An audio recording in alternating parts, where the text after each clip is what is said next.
money get paper. But you know we party hard later. Mr. Flex and Papa got the old city lock with the girls in each and every area. Stepping NLC with no chaser. Good afternoon, good evening, and good night. I am Alluminati, and this is the Crypto and Cognac podcast show, as always powered by Alti.com, the one-click crypto wallet for Telegram, WhatsApp, and Discord. And as always, fueled by Hennessy TT. This evening, I'm having VSOP. You know, that's my favorite. And I'm excited as always for the conversation that I'm about to have with the amazing young lady I'm about to have it with. And I know I always say this, but yeah, this one is going to be special. And because of that, I'm going to have to say that, guys, nothing that we share here this evening should be misconstrued as financial advice. It's all about information, conversation, and education. The ICE rule as always. So my guest this evening is Miss Adella Toulon-Foerster, and she is an early Bitcoin adopter. She's a legal professional and entrepreneur. Adella is an early adopter of sound money, beginning with her work in 2000 in the digital gold industry and working with thought leaders who later pioneered the cryptocurrency industry. She might be Satoshi, I'm just saying. The logical conclusion to true decentralization and digital privacy. Since 2010, Adella has been fully vested in cryptocurrency, writing her legal thesis on Bitcoin at George Washington University School of Law. She has dedicated her life's efforts to advocacy for the unbanked and the underbanked, disenfranchised, and those who have been rejected by the traditional banking system. But more importantly, she currently has a company called the Open Source, and the Open Source is a Caribbean-based consultancy focused on fostering frank and open dialogue between the regulators and the innovators with a collaborative physical co-working space dedicated to skunkworks, tech meetups, and hackathons, which I know I told her I should have made myself available to be out there before now, but we're going to get it done before the end of this year for sure. And Adella, lastly, is an incomplete caffeine-dependent life form who lives between Washington, D.C. and an island with her partner and her plants. Guys, I want you all to give it up for Adella Toulon-Foerster. Adella, welcome. Hi, how are you? I am very well and I'm very excited. I would have tried to give a little bit of an introduction, but for those who may not know you, I mean, we've had a couple conversations between when we first met as co-panelists on the Future of Caribbean Money conference and now. But for those who don't know you, who haven't spoken to you, who want more than the introduction that I've given, give us a little bit more meat before we jump into the conversation. Who is Adella? That's such an existential question. I mean, I don't even know how to really tackle that one. Professionally, you've summed it up in a sense. I mean, I've been in the crypto space for over a decade at this point, 12 years to be accurate.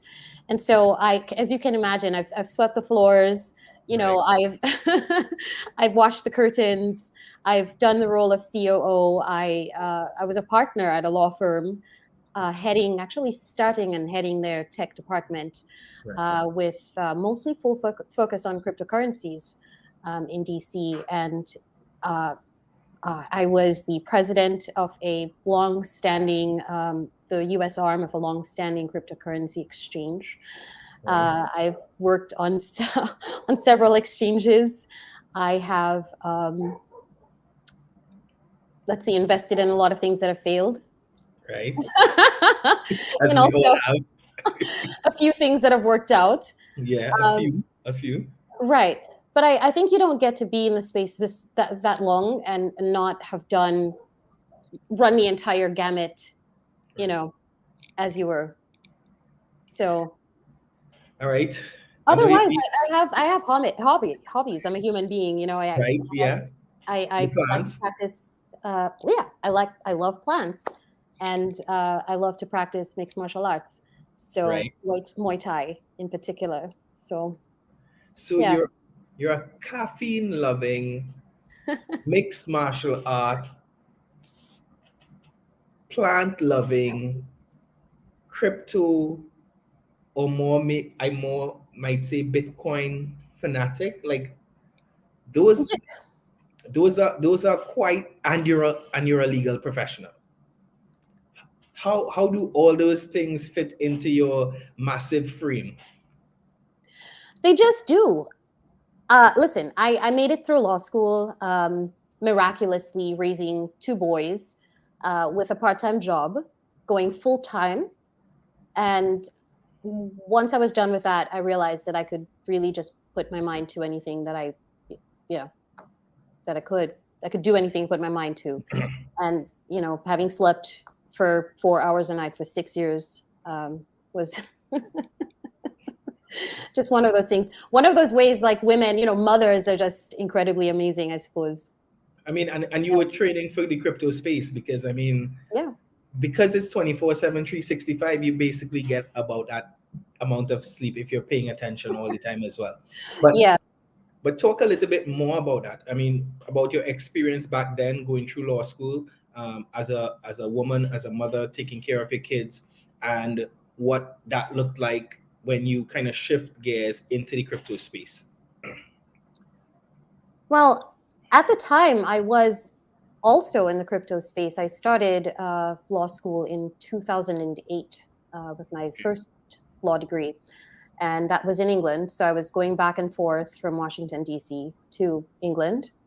And after that, I was done with that. I did an LLM at George Washington University, and that was also full time. And I don't know how well to explain it, except you have to sleep very little, get up very early, take the boys up and down, crew, karate, Mhm. meetups with their friends. You're judge, adjudicator, finder of fact, uh, Right, cook, cleaner, um, and sometimes also a bread earner. right. I I really don't know if I have a little bit of PTSD, just to be quite frank, as I look back at the time, because at the time I remember thinking, I'm not sure how I'm going to do this. I'm not sure how I can accomplish this. But I really every single day woke up with a fresh focus um, that I was. And I'm a huge fan of list making. I know it sounds very silly, but I wake up in the morning, I have a coffee, I clear my head, and I make a list. And the next day I make another list and put a lot of things from the previous list on that list. Okay, so let me ask a question. I know you're having a drink with me, right? Yes, Did yes. besides for the coffee, did wine help you through it at all, or was it just that desire to get it done? And what was the thing driving you? What is it? Was it your boys? Was it your own ambitions? Was it a combination? I mean, my apologies to if I offend anyone in AA or the AA,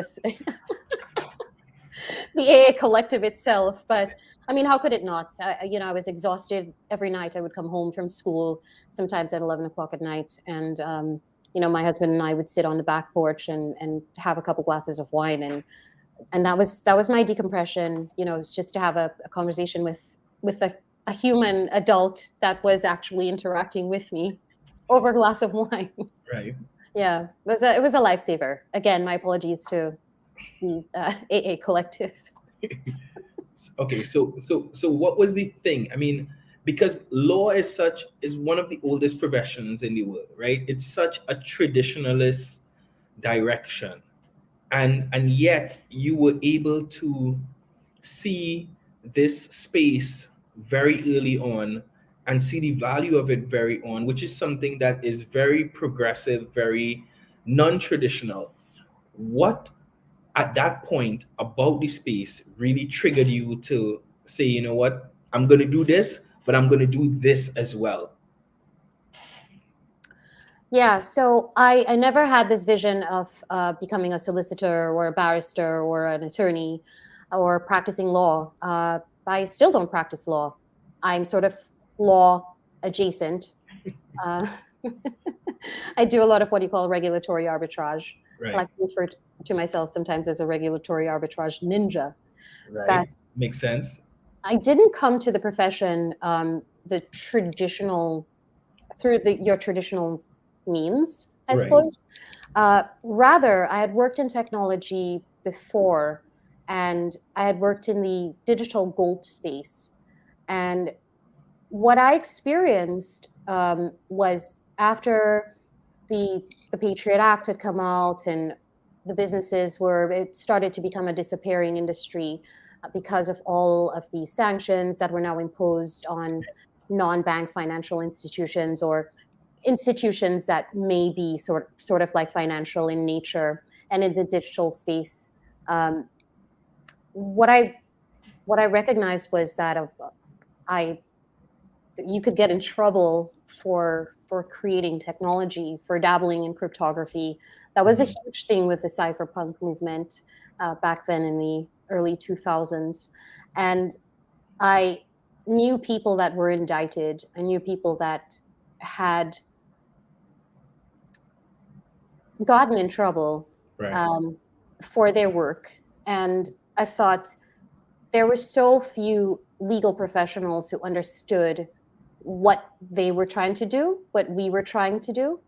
And I instinctively understood at that point that I needed to somehow bridge that gap. I needed to understand legal umbrella that we all had on top of us as techies then in order to really be a more comprehensive professional in the tech space. Right. Okay. And so you got involved initially, and I mean, you would have been around the early stages of the space with the cyberpunks and stuff like that, and then you would have seen the launch of Bitcoin. You would have seen its evolution in the early days. What Walk us through what that process was like for somebody who was part of it. What was the energy like? What were the conversations in the space like at that point in time?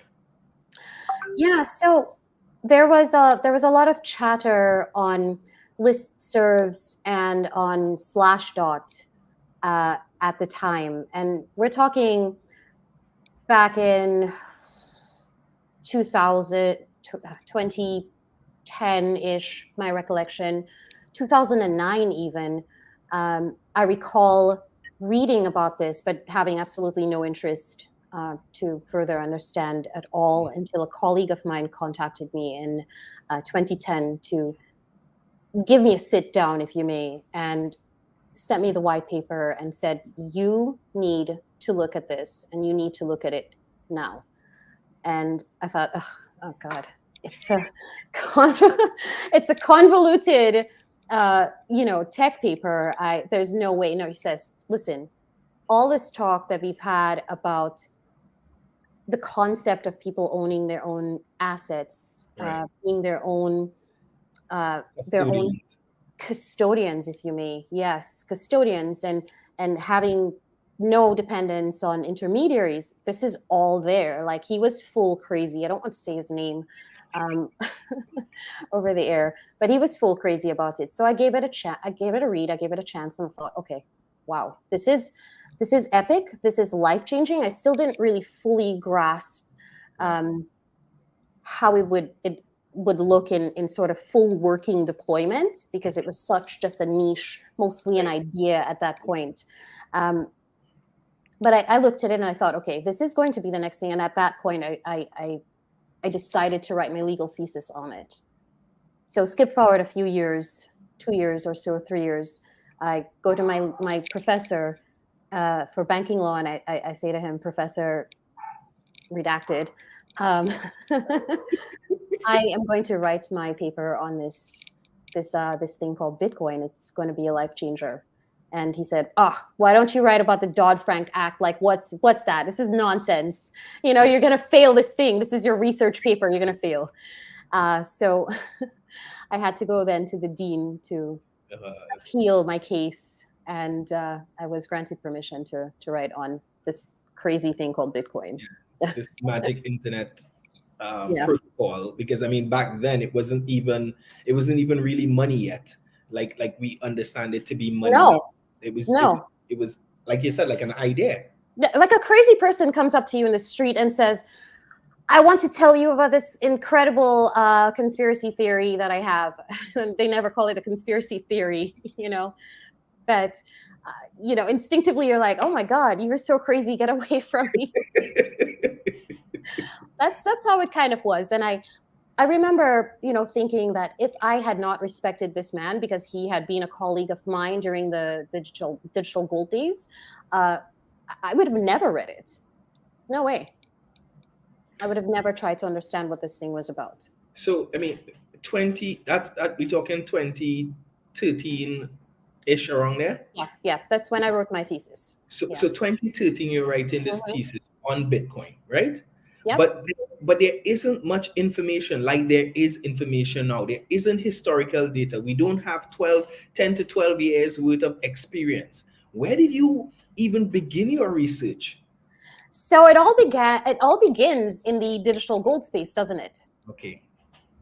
Yes. So I started that. Now, this was for my banking law class, and the banking law focuses a lot on the Bank Secrecy Act.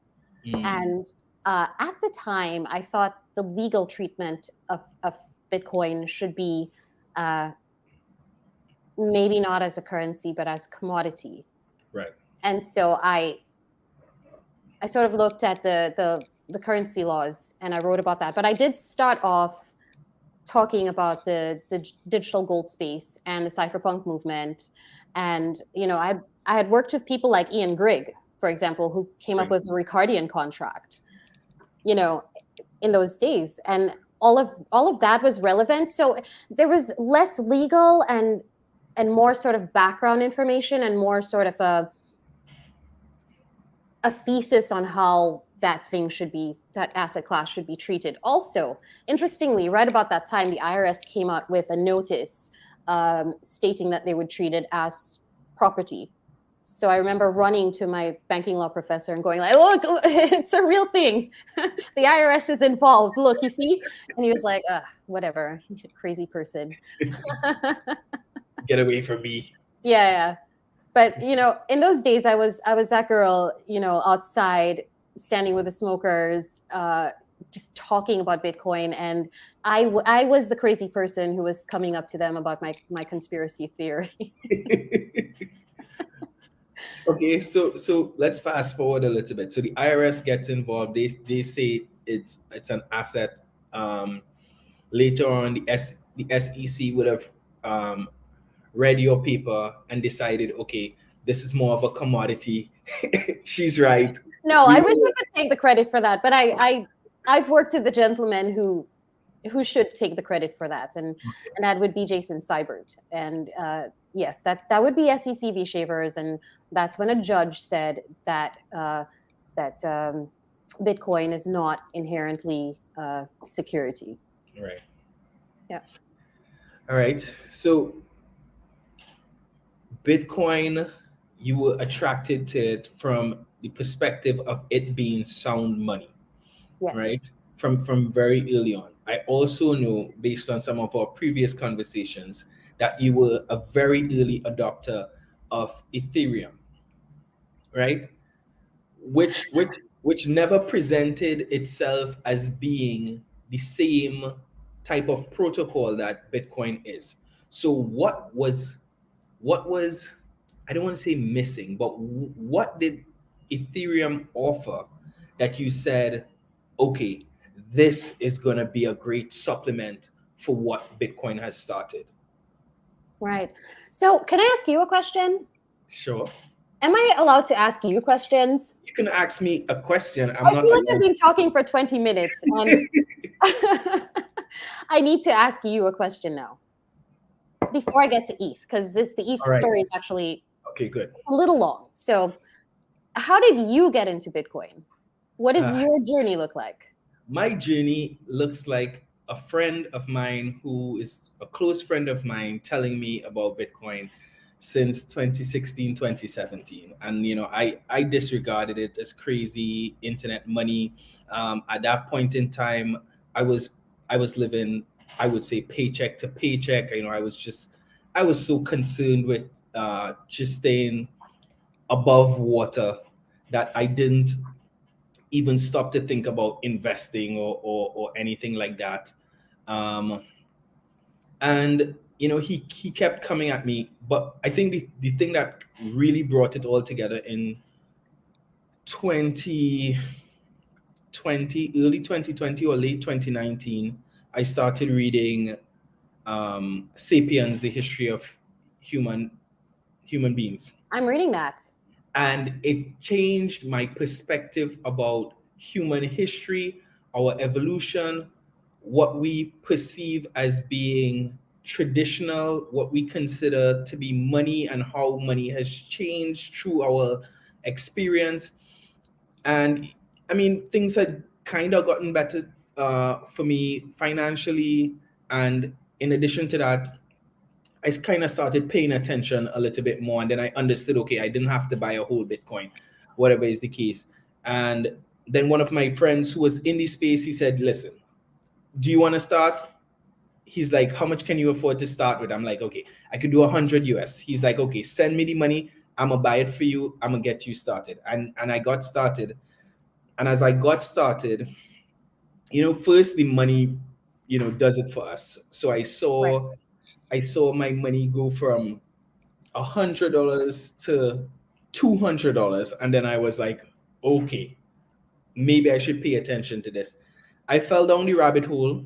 I started doing a law degree in Bitcoin, meaning that I was spending 20 hours a day and Mhm. sleeping 4 hours a day Mhm. um, on crypto, just learning everything, consuming everything about it. And fast forward maybe a little less than a year later, I decided to leave my full-time job and go full-time into this space, and it's been a great opportunity ever since. So I'm trying to share the good news according to Satoshi with the world. Nice. Nice. So That's a beautiful story. And yeah, how did you get interested in women in blockchain and Bitcoin, women in crypto? well, Why is this is that? Why not, is that this, something you're interested in? this is not my interview, but I will indulge you. But I am what they call a girl dad, and um, as I kind of move through the space, I saw a recurring theme of a lot of men, a lot of techie guys um, doing most of the work in the space kind of thing. And for me, as I talk to people, I always tell them when people ask me, how to get involved, I say, start where you are, start, Yeah. um, whatever your industry is, there is some relevant space for that in the crypto world, so use that as an opportunity. And I think as my community grew, a lot of women became a lot more active in my community. So moving along from there, I have a couple good friends who are in the space and doing things in the space. I met people like yourself, Ingrid. I met Emma. I love People Ingrid. who were Emma, doing, I love her. yeah, who were doing Yeah. amazing things in the space. But from my perspective, weren't you guys aren't really getting um, the platforms to really share. Another friend of mine, Some people don't want the platform, the beg your spotlight. pardon? Some people are not interested in the Well, spotlight. yes, but I think, I think it's important for people to have representation. So just as it was important for, let me give my political stance here a little bit. I don't think that Barack Obama is a bag of chips like everybody thinks he is, but I think he was important for black people and Black kids to see themselves in the highest political office in the world. I think it's important for Black kids to see successful Black people. I think it's Mhm. important. And similarly, it's important for women, young women like my daughter, to see other women do great things. So yes, I understand the need for humility, the need to, and the desire to not want to be out there, but I think it's important for you guys to push through the door, and so that other young ladies or older ladies can follow you through that door to this space. I can tell you, I just some sharing from I understand what you're saying, but I'll tell you, for someone like me, from me, it's very difficult for me to have a platform and to do stuff at the same time. And a lot of women in this space are too busy doing stuff to have a platform. I mean, every now and then I go on Twitter. I'm not a huge social media person. First of all, I just find it to be a waste of time. And seriously, like, you just see like new Yeah, videos and you're like, oh my God, like the next one, like the next one, like the next one. 45 minutes later, you've done nothing but watch teenagers other people live. dance on, to some challenge. And, whilst some people really enjoy that, I certainly do, I I'm often busy trying to do things that are not going to be benefited by me sat there for 45 minutes to an hour or more, shamefully, watching viral videos. And I do know a lot of women in this space. I know a lot of women in this space who've been in this space for a long time, and no one knows who they are. They're not on stage talking. They're not traveling to every single conference. They're not on the yacht parties. They're just home raising kids or not raising kids and working. But So that, I mean, I think that's okay. But I mean, yeah, that's why it's important for people like myself. So I'm not a techie. yeah, Um, that's not my skill set. That is not where I could bring value to this community and to this adoption movement. I knew that very early on. hmm, Um, but I've been able to build relationships. yeah, I've been able to build a community, and I have this platform. And now I could give other women looking on a window into your world through this platform. So you don't need a permanent platform, but you still need to step forward on moments like this. And that's why I'm so grateful that you took the time to have this conversation and just give other women the opportunity to know that, you know what, there are women working, yeah. building And behind there are. the space. There are. So, I have pretty bad social anxiety. And so for me, going up on a stage is the worst thing. It's like saying, Adella, why don't you walk off this cliff? It's almost as dire in my brain. Right. So, but I see what you're saying. We really need to have an understanding. And in preparation for this conversation, I did talk to some women colleagues of mine to ask them why they were not more active or visibly active in the space. Yeah. And I got a myriad of answers. And the one that stuck out and was the seemed to be the most popular answer was, I'm too busy Right. to do that. Yeah. And it would be nice if someone who were sort of less busy would just do this full time and just represent for all of us. Uh, I mean, there are women who are trying, who are doing things in the space to give that visibility. yeah, yeah. Um, one of my friends, Stephanie Telemac, she has been, but I mean, she comes from that space. She runs a branding company out of New York, Hmm, and she's really seen the value of women representation. She's hmm, about to launch a project which we've kind of partnered with. And the reason I was telling you I love the hat is because, like, one of the hmm. drawings that they've been using to kind of show the behind the scenes of the development of this NFT project Yeah, is one of the Renaissance women wearing a hat just like that. love it. So I don't know. I'm gonna have to try to get me one of those NFTs with the hat and gift it to you, because I feel like you are a Renaissance woman and we definitely need to make that happen. So I mean, I've not had a conversation with Steph and her team about this, but I'm gonna go and find one with a hat. Hopefully Mint is treats me well and I can mint one, but if not, I'm gonna have to find it on the secondary market and I'm Nice. gonna get it for you. I accept.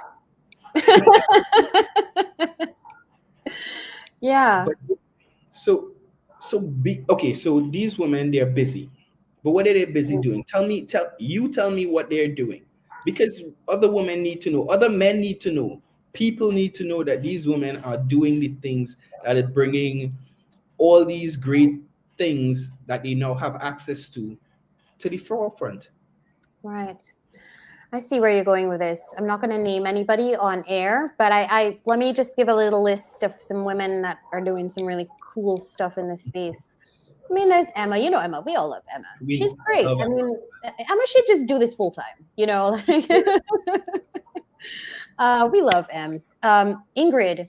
I think Ingrid is doing something extremely important by putting on these conferences. Yeah. And one of the things that I thought after I did a last fire chat with her a few days ago, actually, it might have been yesterday, it was yesterday, is that this is what we need to have in our schools. These need to be streamed in our high schools across the region, because that answers one of the big questions that we have.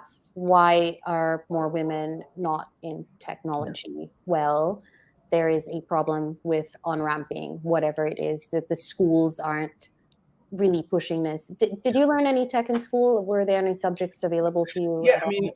there was IT, but very early on. So I come from a family with five boys. So I was a jock. I played every single sport. Tech was for nerds. I wasn't gonna sit inside and play video games and play with computers. I wanted to be outside. I wanted to be Yeah. playing football and Mm-hmm. basketball and everything else. So I think that of itself is Mm-hmm. a negative thing. The fact that you make kids feel like you have to be this, or if you are this, there is something wrong with you. In the Mm-hmm. first Yeah. place, there are all these negative connotations to being into tech or being bright, as the case may be, or being intelligent. Yeah.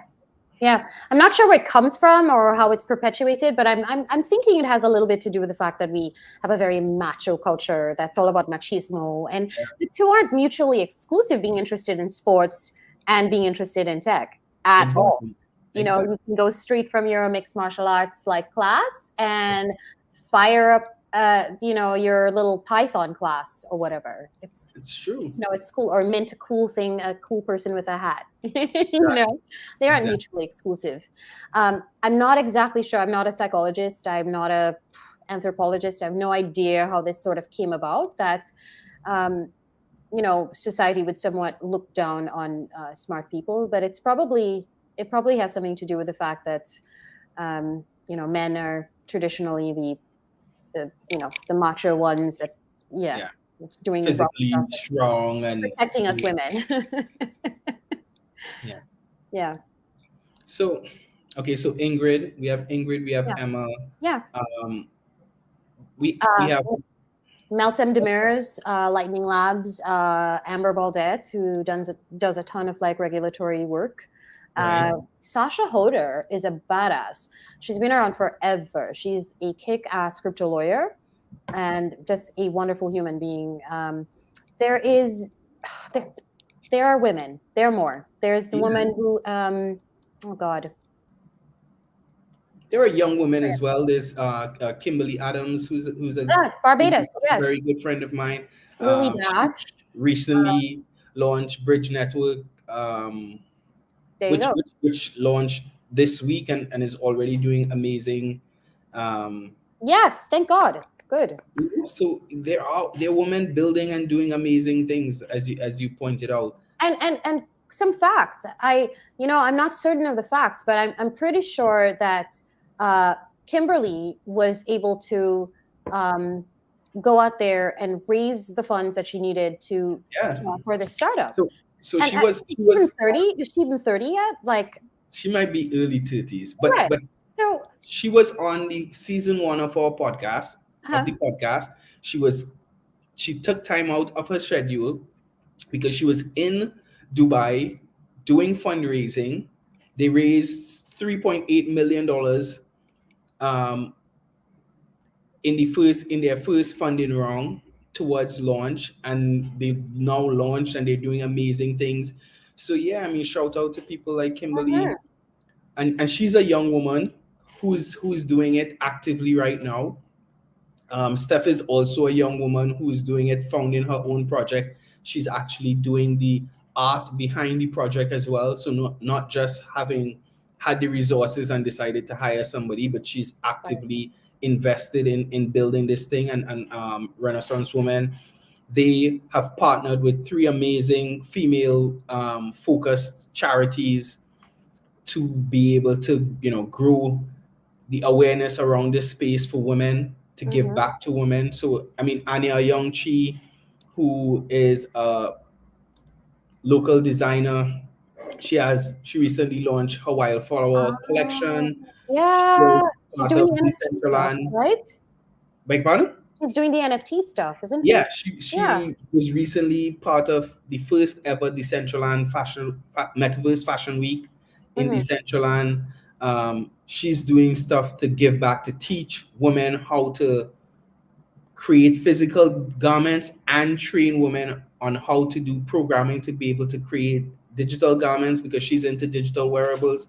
So there are tons of women doing amazing things, and I want to just take the opportunities that are available to me to highlight them, to highlight you Right. guys. Right. Yes. There are lots more. There are lots more. A Lots lot more. of them are Yeah, just busy doing stuff and maybe have social anxiety, so yeah. they're not out there. And have their head down. You guys don't need to the pat on the back and all the and maybe the reason why we see so many men is because maybe men not doing enough work. Maybe they should be doing more work and less posing. So it goes back to that representation thing, right? And Yeah. I've thought about this for years. This is not something that I'm a stranger to at all, the issues.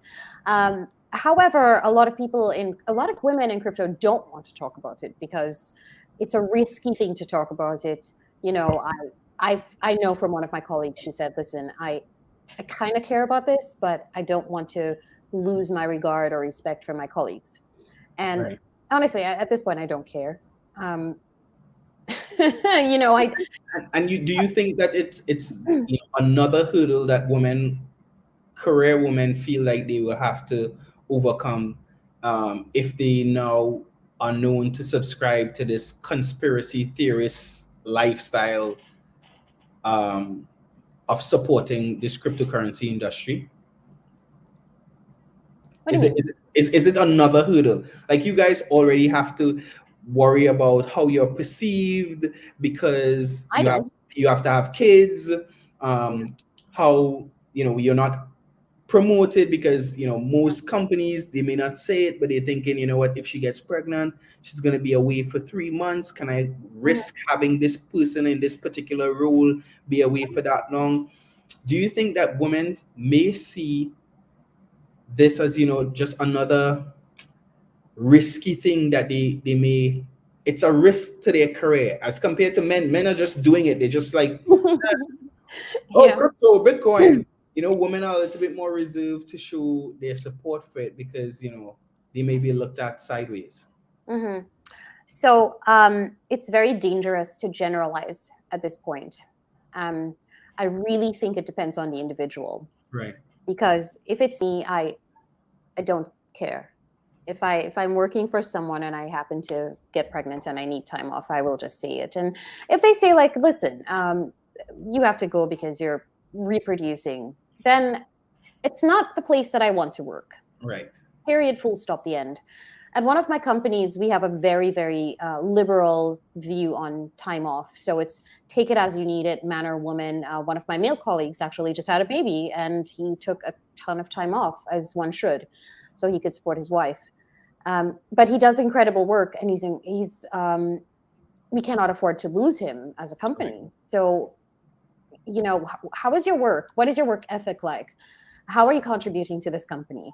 Are you just someone who shows up and does time, or are you adding something of value to the organization? You know, How many little organizations do you think, well, maybe in the region particularly, how many organizations do you think are mature enough to have that perspective? Okay, so I love that you use the word mature. We always have to remember that crypto industry is a baby. It's a it's an unruly it's an unruly toddler. That's what it is. It is an asshole toddler. Right. And it's finding its way around, and it's running all around and breaking things, and it doesn't give a shit. It's, also cute, and it's going to be successful, Yeah. but you're still waiting.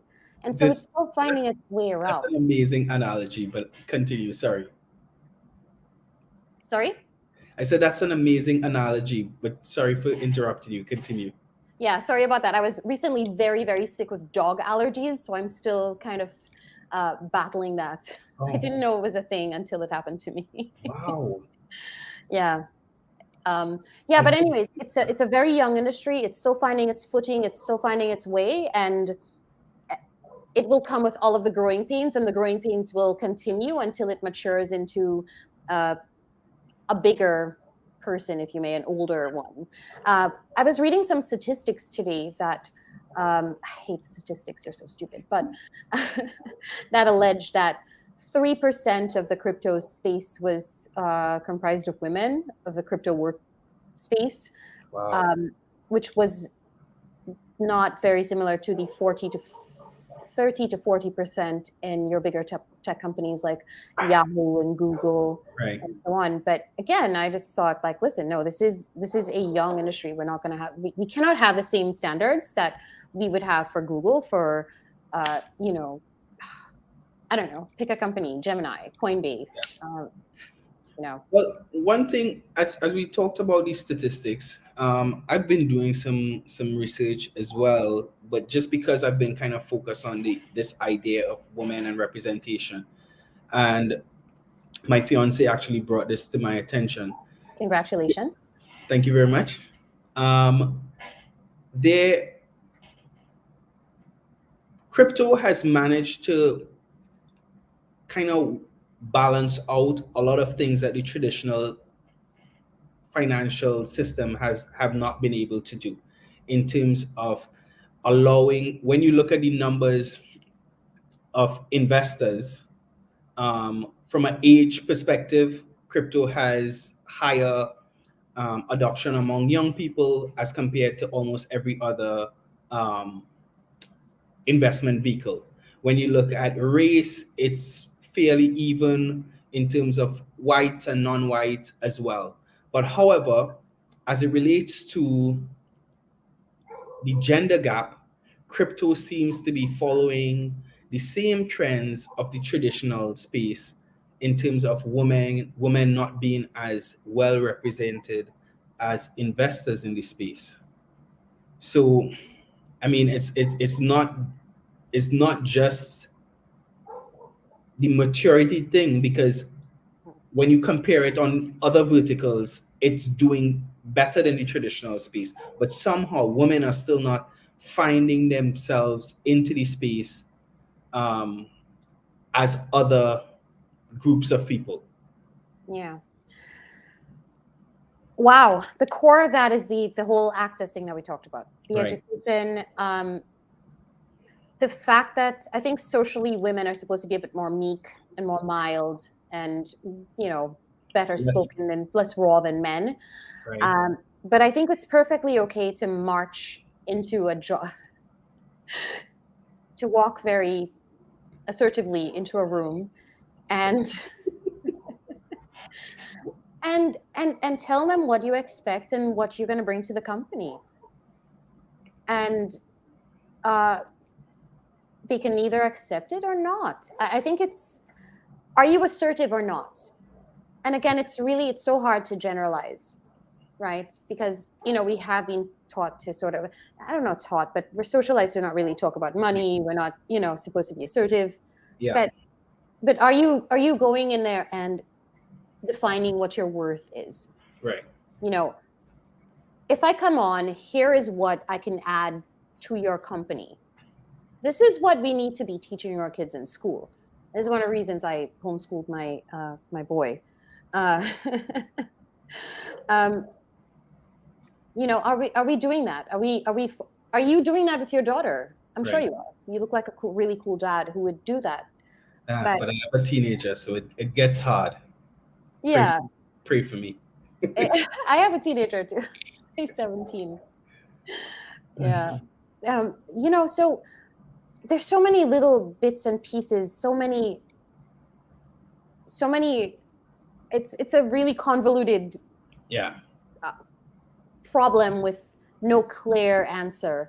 Right. It's a philosophical and gray area at the same time. And it's a tough problem, and I think it's on both sides, because women who are trying to find their way can't teach younger women until they kind of find their way, and then men who are benefiting from the way things aren't awake enough or aren't in tune enough to teach. So I mean, I could try my best with my daughter, but there are certain things that I will never be able to relate to her on. I have no clue what it's like to have your period and need to get up and have to go to school still when you're not physically or even emotionally there to do that. And that happens every single month. I mean, I may have experienced that. I may have been in a bad mood.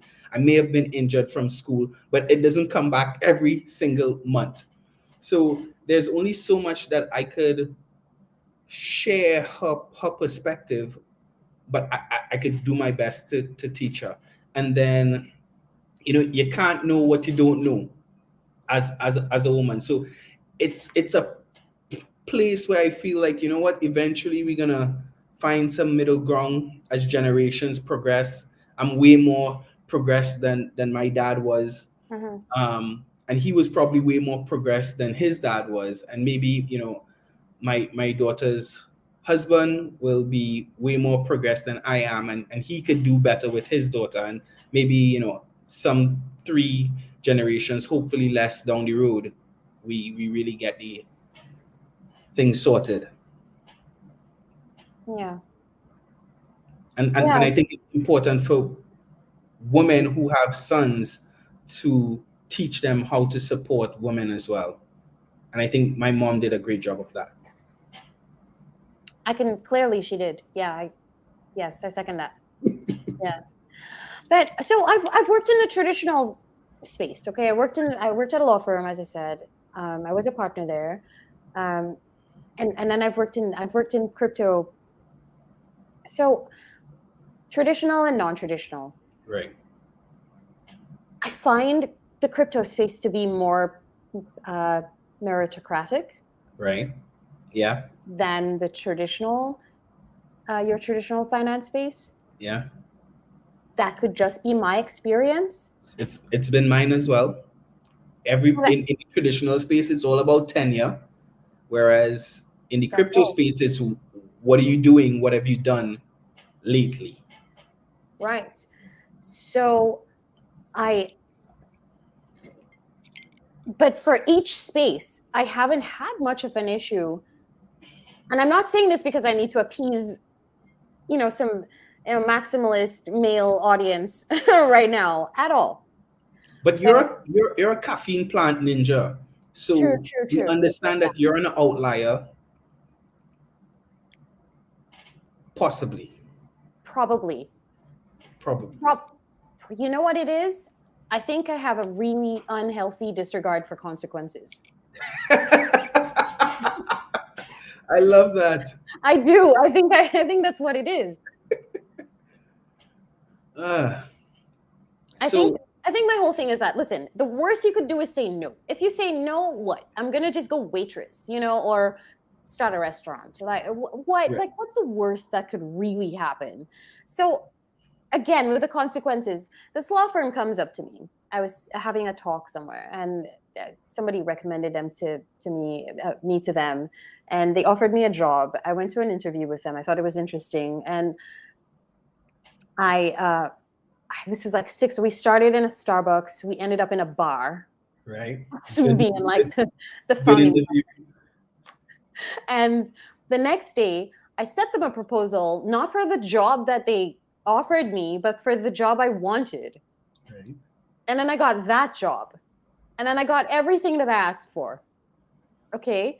But I was clear in what I could offer them. Right. You don't have a tech department. I'll start your tech department. That's Right. it. Tech law. You're now in tech law. Bye-bye, boring IP law. And I think that's become their biggest focus at this point. I've since left. I'm, still on good terms with everyone, but I founded their tech law department, and that's the job I wanted. I went in there and I just created the job I wanted. It's way less badass than it actually sounds, but I simply don't like to do things that I don't want to do. Right. You But know? but also you had a clear understanding of your value proposition as well. Yeah. And I can't do a lot of things, but I can do these things, and I will do these things for you. Here they are. yeah. And I think not just for women, I think as people, that's something that we aren't taught to do. We aren't taught to focus and strengthen the things that we are good at, and to really focus in those areas so that we can be successful. We are kind of forced to work on the things that we are not good at. So, and for me, it's kind of like, okay, but if I'm a 2 at this, and I may work very, very hard at it and get to a 5, which is still not going to be great, but I'm a 8 at this, and if I work at it, I could be at 10, and I could give you 10. You don't want 10? Why you want me at 5? Why you want me at 6? Like, let me be 10 for you. True. And unfortunately, we're still at the point where we have to go get jobs because we need to feed our families.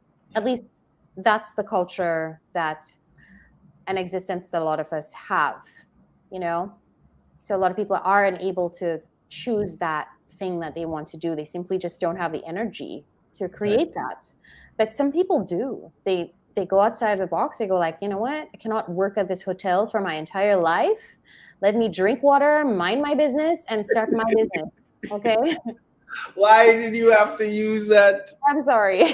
I hate that song, but but anyway, people love it. At least I didn't sing it. Okay. I have to accept that people love it. I just have to let it go. So, as of today, you're the first. You're taking our virginity. We are starting a new segment called the Crypto Caribbean TV Tips. So I'm gonna play the drop, and then I'm gonna give you an opportunity to share with our audience the one thing or two things that you really, really want to make sure that they take out of this conversation, or that you can leave with them. Right? So give me 2 seconds. Let's do this.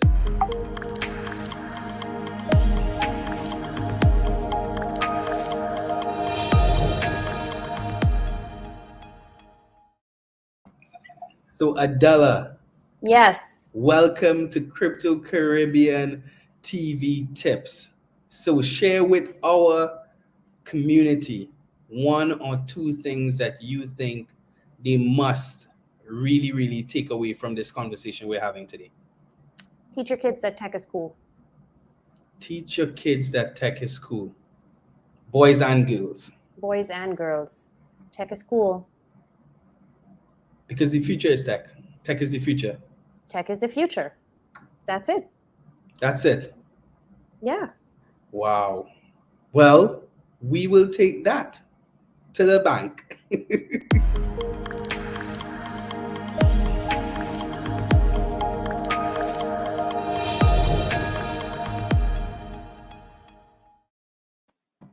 And we're back. Adela, I know you've been trying to dodge this question, so I'm going to ask it because we have like 5 minutes left. You're not going to get away from letting me know what you saw in Ethereum early on to get involved. I actually wasn't trying to dodge it, but I was genuinely curious about you, and I wanted you to share because I'd been talking for 20 minutes. But so in 2014, I want to say 14, I went down to the Bitcoin conference in Florida, and it could have been 2015. The launch of Ethereum. I don't remember when that was. Yeah. And yeah, I bumped into Vitalik. He was standing sort of like by the vendors, and I had known him previously or he was writing for Bitcoin News at the time. And that's how people knew him. Some nerdy guy who wrote about of all things, sometimes the Bank Secrecy Act. So I went up. I was like, "Hey, how are you doing?" He's like, "Yeah, cool. We're launching Ethereum." I'm like, "Oh, cool. That's really cool." Like, "Yeah, we're gonna have a crowd sale." So then he goes to explain to me how Ethereum would be different from the Bitcoin protocol in that it would be possible to do other things that Bitcoin was not able to do. Like attach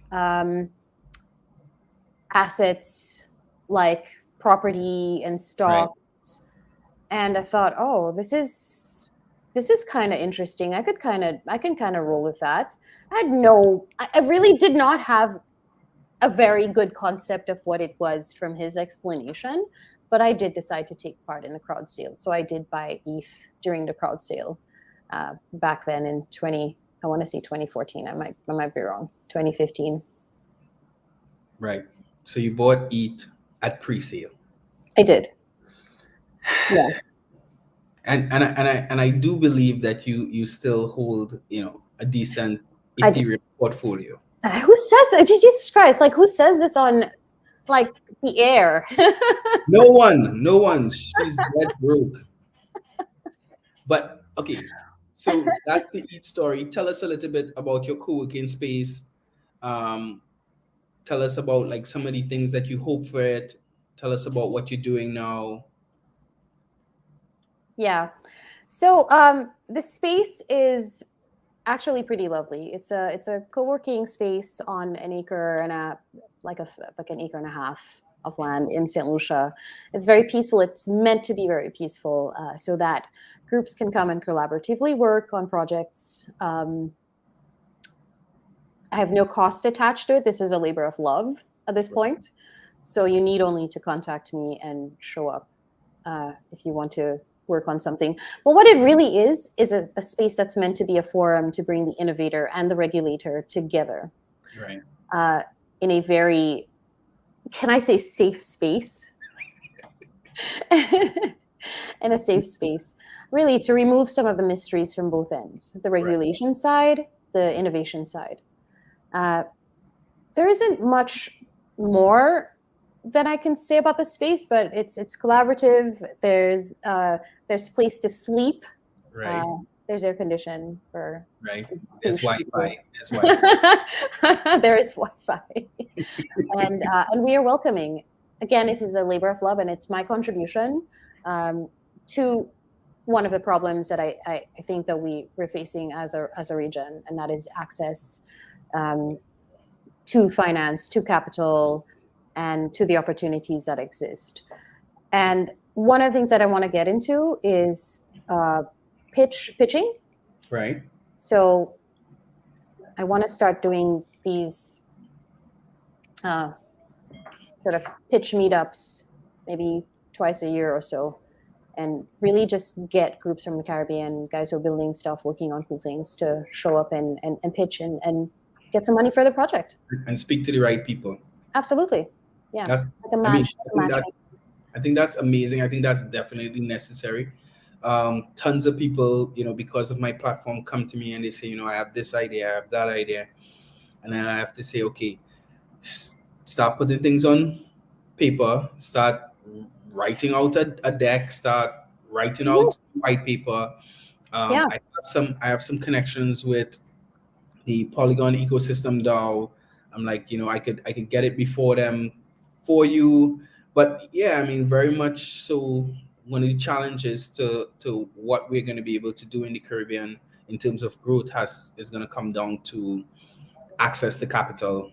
Right. None Yeah. of not all of us are going to be brave enough, like Kimberly, to fly out to Dubai and stand in front of whoever to pitch your But project. Kimberly did it. She did. She did. She This is did. not impossible stuff. It's definitely not. And Yeah. and she now has a very successful launch, and she is building, I would say, one of the most exciting projects. I know a couple other people are trying to build similar type situations, but it's desperately needed a true bridging protocol that allows people to operate interoperably Mhm. between all these different platforms, all these different blockchain networks. See, So I mean, I wish her all the success, and I do hopefully, too. I'm gonna have her back on sometime soon to finish that conversation and talk about where things are now from where they were last year. I think maybe it was August, September, sometime around there. Yeah. That's awesome. I'm really happy for her, and I really hope. And again, it's Ingrid and people like you with your platform who is doing I think the necessary work to address the problems that we're having of access, right? Yeah, I mean, we have to. I mean, like I say all the time, Well, thank you. adoption is inevitable, and I Yeah. think the Caribbean has all the talent.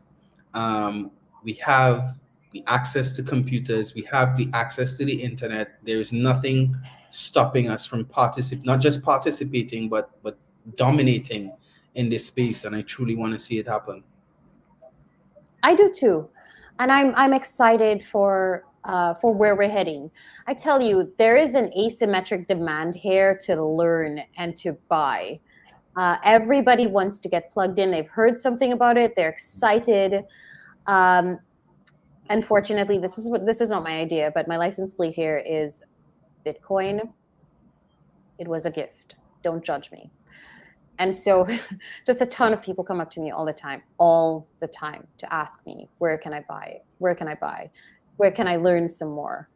And through my year here on St. Lucia, I've met with ministers and bank key people at the banks, compliance people and lawyers and people who just reach out because they just want to know more. They need to know more. And I've consulted with judges, with lawyers, because it's not the issues that they're concerned about. It's not a matter of if, it's a matter of when, and they want to start discussing those things now. So Yeah. I think there's a lot more happening that we actually than we actually take credit for in the Caribbean. We're getting there. And we didn't even talk about how shitty the CBDCs are, but Ooh, maybe. we'll get there another time. we didn't drink enough yet. Too late. No, we didn't. Oh, Jesus. We're gonna We might get here's sued. I- Yeah. guys in the comments, people in my community, I'm asking you all to hold me accountable for jumping on a plane now that COVID regulations are being somewhat lifted. Get to St. Lucia, sit down, have a class with Adella. We're gonna have a class and we're gonna have a glass of Let's do something, it. Let's do right? it. We're gonna do some. I mean, I've not done Muay Thai, but I've done some mixed martial arts. We're gonna have a fun old time. How about the open source will gladly sponsor your trip to St. Lucia since it is an educational event Done and done. and thusly aligned with our mission. Done and done. Excellent. I am I'm a crypto nomad. I can work from anywhere. I just have to get permission from the boss. I have one important question to ask you. Do it. Is that a home phone behind you? It is not a home phone. I wish it was. It is actually my buzzer for people to buzz up to my apartment. Oh, For me to let them in. okay. I recently went to a hotel and they had a traditional phone and I didn't know how to use it. How? I was like, why is this thing only doing speakerphone? I can't get it off speakerphone. Oh my god. Seriously. You're too young. You're too young for this. You're too No, young. I'm not young. I'm like redacted. Redacted. Adella, it was amazing talking with you, touching base with you. Likewise. Say your last words, say your last piece, until we have that in-person conversation. Yeah, it would. Thank you for your important work to spread the good news and to spread awareness. We need that.